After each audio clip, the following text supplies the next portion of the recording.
বর্ষা নিজের সিঁদুর মুছে ফেলায় পাল্টি খেল বর্ষার মা, রেগে গেল পর্ণা।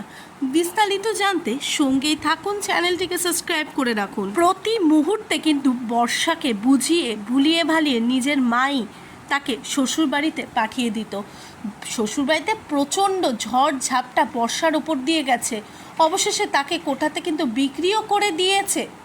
ওইদিকে যখন স্নান করে ওঠে বর্ষা, তখন কিন্তু বর্ষা সিঁথিতে সিঁদুর থাকে না। তখন তার মা এসে তাকে বলে যে কী ব্যাপার বর্ষা, তোর সিঁথিটা ফাঁকা কেন রে মা?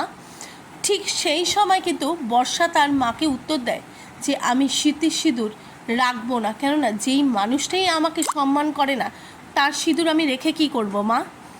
আর তখন কিন্তু তার উত্তরে পর্ণা বলে একদম ঠিক করেছো, যে তোমাকে সম্মান করতে পারে না, যে তোমাকে কোঠাতে বিক্রি করে দিয়েছে, তার সিঁদুর তুমি মাথায় পড়বে, এটা কোনোদিনই হয় না।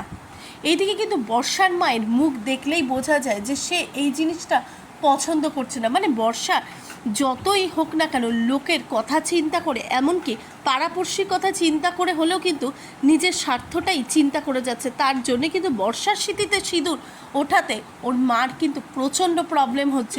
তাহলে এরপরে কি প্রচণ্ড রেগে যাবে তার মেয়ে, আবারও সেম উগ্রমূর্তি ধারণ করবে আগে যেরকম করতো? কি হতে চলেছে? এত ঘটনার পরও কি সে কোনো শিক্ষা পাবে না? সেটি জানতে গেলে চোখ রাখতে হবে জি বাংলার পর্দায়। আর এই বিষয়ে আপনাদের কি মতামত, প্লিজ কমেন্ট বক্সে কমেন্ট করে জানান।